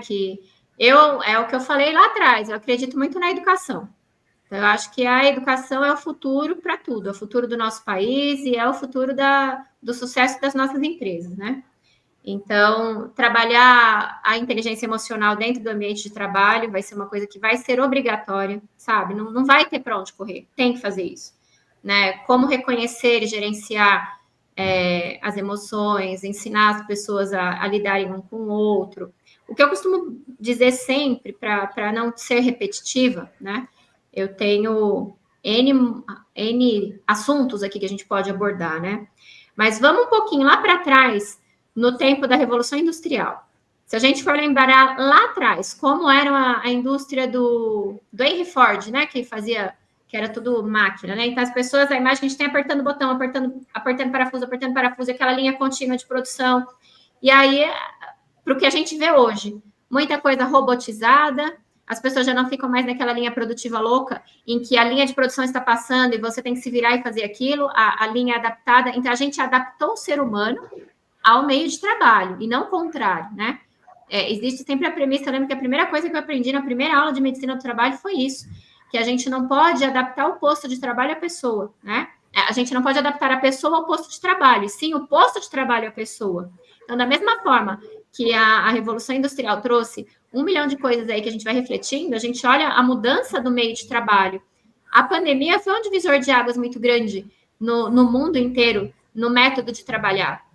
A gente teve que aprender a inovar, trabalhar de casa, trabalhar com os filhos pendurados na nossa cabeça, trabalhar com a esposa cozinhando, né? A gente teve que se virar ali, adaptar o nosso meio de trabalho, e isso está ficando até agora. Uma dificuldade muito grande que eu escuto dos empresários é a falta de mão de obra, né? A dificuldade em contratar mão de obra. Por quê? Porque a mão de obra atual, agora, eles não aceitam mais as normas os meios de trabalho que a nossa geração vem trabalhando. Tem gente que olha para mim e fala, meu Deus do céu, você trabalha demais, né? Quando eu faço plantão de 36 horas, às vezes, os mais jovens olham para mim e falam, nossa, você tá doida, né? Para mim é normal. Então, a gente tem que se adaptar a isso, porque a nova geração, ela prioriza muito qualidade de vida, tempo em família, tempo de lazer, e a gente vai ter que adequar os nossos postos de trabalho se a gente quiser ter mão de obra dentro das nossas empresas. E aí, isso vem totalmente de encontro a tudo isso que a gente está falando, porque eu acredito que a gente está vivendo uma nova revolução no meio de trabalho, né? Se adaptar a essa lei. Então, eu tenho que promover um ambiente que ele não seja estressor, né? Que ele não seja motivo para te causar problemas de saúde, né? É um equilíbrio aí que a gente vai ter que encontrar. E as ações são inúmeras.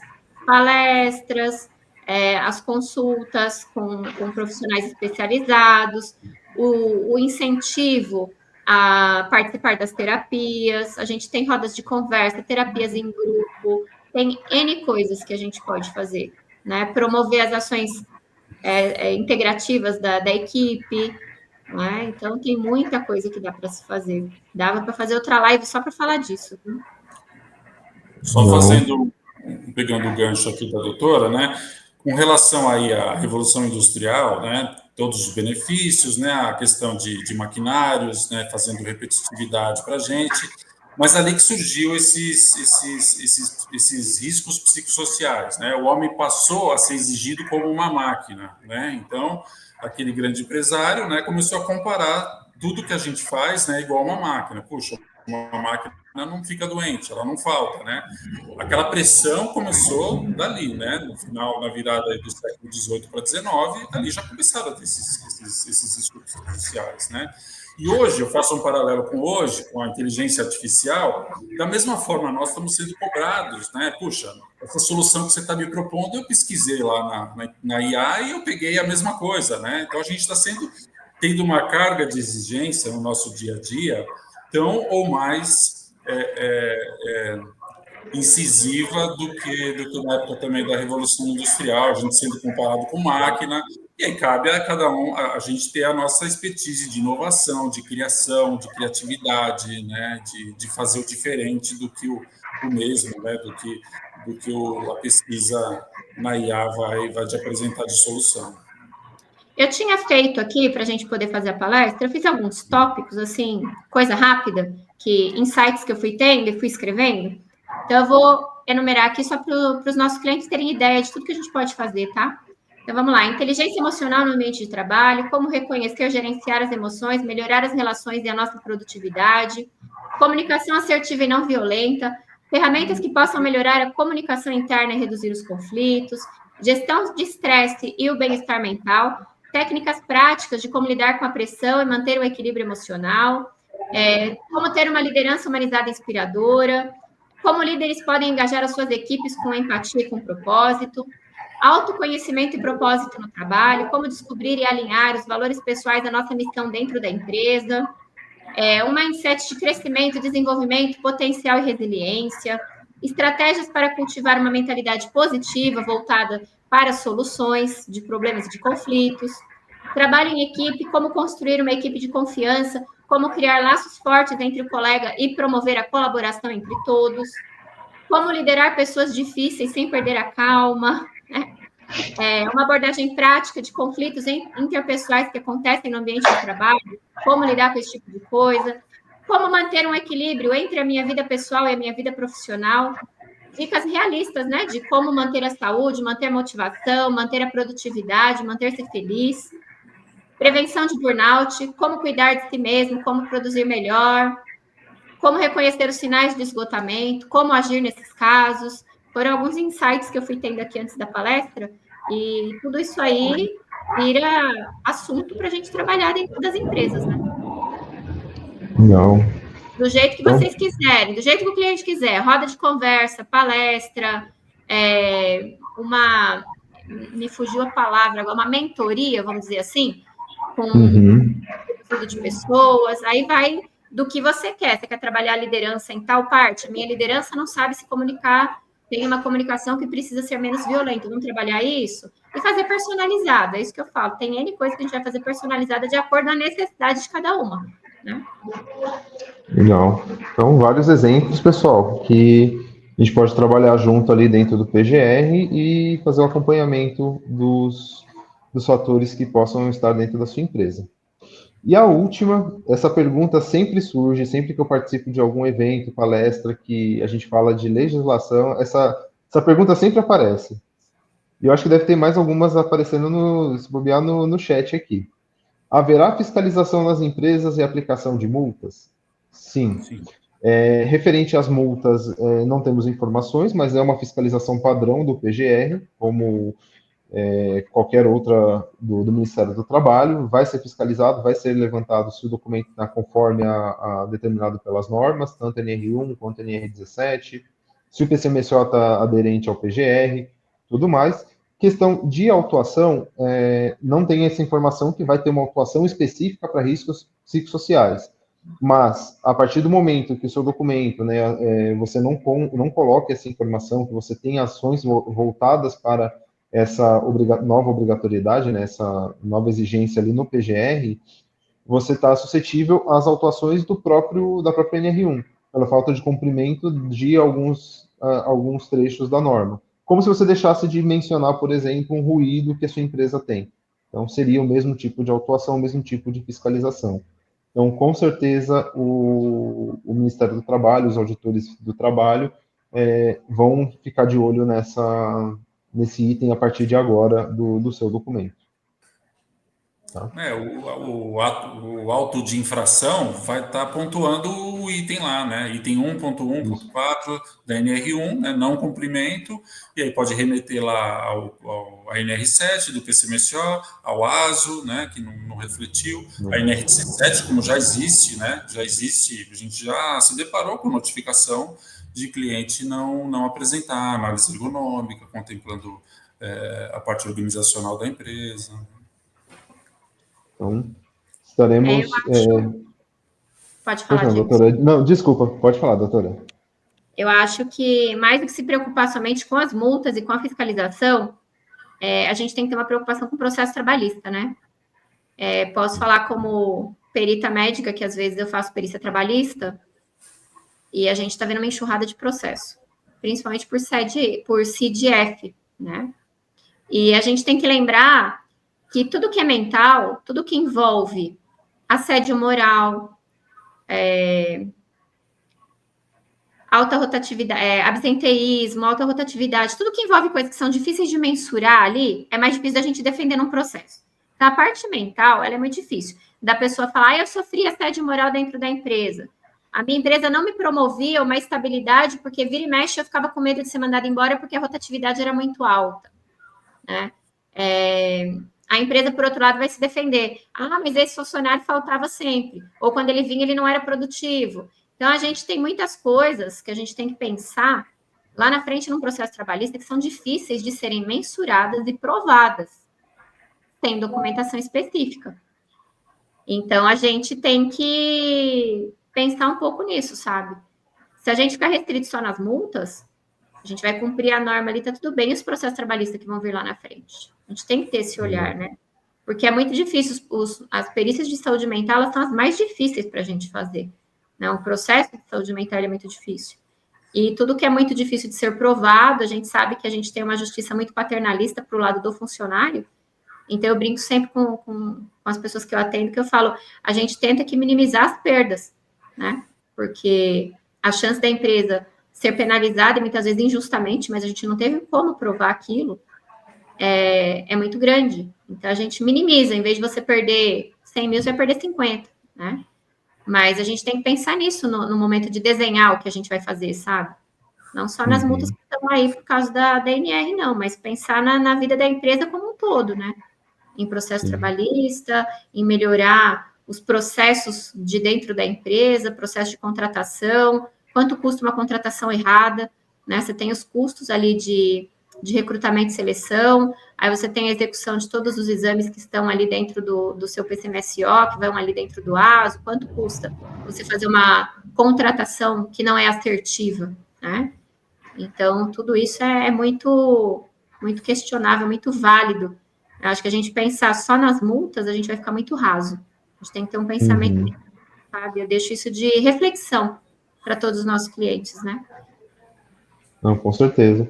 E aí volta novamente aquele momento de documentar, né? Então, se é subjetivo, é difícil de provar, o que a gente puder gerar prova documental, que lá na frente é uma evidência para uma defesa de uma fiscalização ou de um processo trabalhista, uma perícia, mantenha esse documento arquivado com todo carinho na empresa.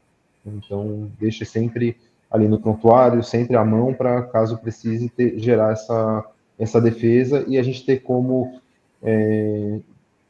ter uma linha de defesa nesses casos, né, doutora? A gente, só para eu finalizar, a gente está vivendo um momento muito desafiador com essa mudança da norma, porque está tudo muito incerto ainda, né? Muitas mudanças, muitas coisas novas. Então, a gente tem um pouco, os empresários estão meio um pouco de medo, né? Dá aquele friozinho na barriga de todo mundo, o que a gente vai fazer, o que não. E a realidade é que o governo e o INSS, eles querem se livrar de pagar os afastamentos por CDF. E eles vão querer relacionar isso com o trabalho para eles poderem se livrar e cobrar da empresa no futuro, né? A realidade é essa, vai chegar a isso.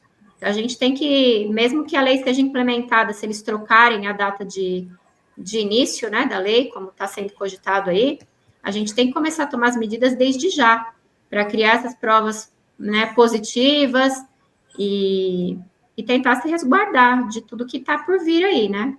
A gente tem que mudar um pouco o nosso meio de trabalho, e isso é trabalhando com as pessoas que a gente tem, com os nossos colaboradores, fortalecendo todos de uma maneira geral, fortalecendo todos emocionalmente, que é isso que falta. Tem muita gente com imaturidade emocional hoje em dia, precisando desse tipo de aconselhamento.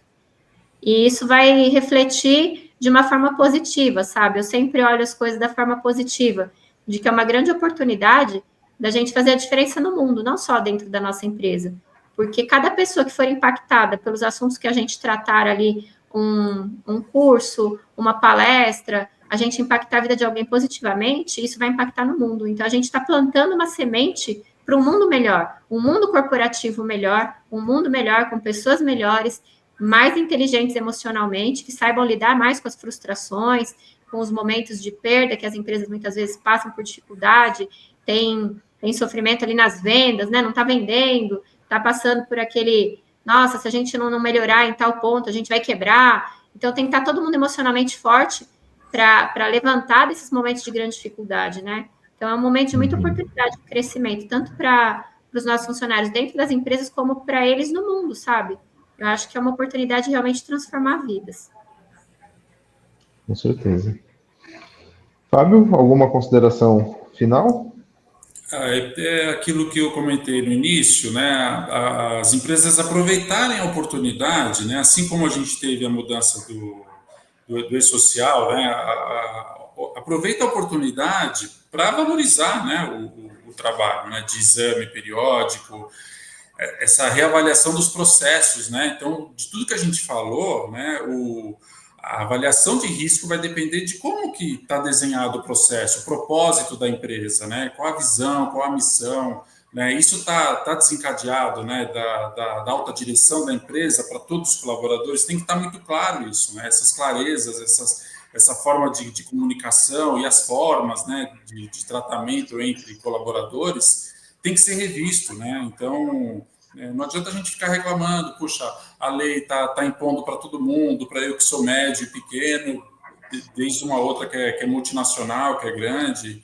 Mas é só a gente analisar, olhar para os nossos processos e verificar, puxa, realmente eu tenho aqui, né, discutindo com o pessoal da Work, da Labor que veio aqui, eu não soube explicar para eles o que eu faço da empresa, né, qual é o meu nicho de negócios, né? Então, isso acaba despertando, né? A gente acaba despertando, plantando uma sementinha, dizendo, puxa, não tem processo, mas não precisa ter uma certificação ISO, mas cria aqui alguma coisa para você ter um norte, para o colaborador saber o que está sendo proposto, qual é o modelo de negócio de vocês, né?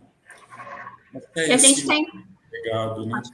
A gente está entrando numa era agora em que vou dar um exemplo assim de empresas que trabalham com produtos veganos, né? Então elas atingem um determinado público e aí esse público tem um engajamento muito forte ali com a empresa. Então isso vai entrar também, vai impactar muito nas empresas que não são assediadoras, né? Aquele ranking lá, as 10 melhores empresas para se trabalhar no Brasil, né? Então o que eles avaliam para te colocar aqui naquele ranking? Você tem um bom ambiente de trabalho, você oferece benefícios, você tem N coisas. Então, tudo que está dentro da lei, eu acho que vai ter alguma certificação nesse sentido também, né? Já se cogita isso, ter alguma certificação das empresas que contribuem positivamente para o cumprimento de todas essas normas que, teoricamente, se a gente for avaliar, elas são básicas, porque não era para existir assédio dentro de nenhuma empresa, de nenhum modo, né? Então, vai ter também, eu acho que num futuro bem próximo, alguma certificação assim, e essas empresas, elas ganham lugar no mercado, né? Empresas que não usam, por exemplo, bolsas que não usam couro animal, aquelas coisas todas, né? Que não, empresas de cosmético que não testam em animais, ganham uma parcela melhor de respeito do consumidor, né? Acho que a palavra era essa, eu não estava encontrando, é o respeito do consumidor. Então, isso vai trazer todo mundo aí para uma reflexão muito grande de como redesenhar todo o seu processo de trabalho. Todo o processo vai ter que ser redesenhado, né? A partir de uma mudança numa lei que a gente, muitas empresas não davam nem importância para ela, né? Olha onde a gente chegou, no nível de profundidade que a gente vai mexer com uma alteração da NR. Com certeza. E isso ficou muito evidente, né, essa necessidade por causa da pandemia, né? A pandemia foi um estopim muito grande para um aumento expressivo aí do adoecimento mental, né, das pessoas. O isolamento trouxe isso, a mudança de trabalho, até a insegurança do desemprego contribuiu. Então, estamos vivendo uma época pós-pandemia que se tornou necessário mesmo essa análise, porque devido a esse aumento vertiginoso aí dessas doenças mentais e principalmente, né, a falta de ferramentas para tratar, né, na verdade não falta, né, mas faltava uma legislação específica para esse acompanhamento. Então o governo agora trouxe como uma obrigatoriedade para dentro das normas regulamentadoras, né? Então vamos olhar para empresa, olhe para o colaborador e veja como o seu colaborador está. E aí, consequentemente, a gente vai para outro caminho, como a doutora comentou, que é a desoneração da Previdência, né? Então, diminuindo a incidência, diminui-se o tempo de afastamento, diminui-se a incidência de afastamento que acabe indo para o INSS, né, para a Previdência Social. É isso. É isso. Obrigado a todos que nos assistiram até agora. Obrigado, doutora, foi esclarecedora. Fábio, foi muito esclarecedor. E, pessoal, estamos à disposição, tá? Para qualquer dúvida, se tiver qualquer necessidade, entre em contato. Nossa equipe de engenharia já está pronta, a equipe de engenharia de medicina está capacitada, né, para tratar desses assuntos de psicossocial, tá? Em breve nós entraremos em contato com cada um de vocês para mandar o formulário para vocês conhecerem a metodologia, aplicar e a gente já começar a trabalhar ali com a emissão dos documentos. Eu agradeço por ter feito parte desse trio aqui maravilhoso, dessa equipe maravilhosa, para falar um pouquinho de saúde, que é o tema que eu mais amo na vida, e falar um pouquinho com os nossos clientes da importância de cuidar da saúde mental de todos. Então, agradeço muito a oportunidade, agradeço por todos que assistiram, estou aí à disposição, muito obrigada, viu? Obrigado, pessoal. Obrigado, Sibeli, Diego. Obrigado. Até a próxima. Até. Pronto, acabou.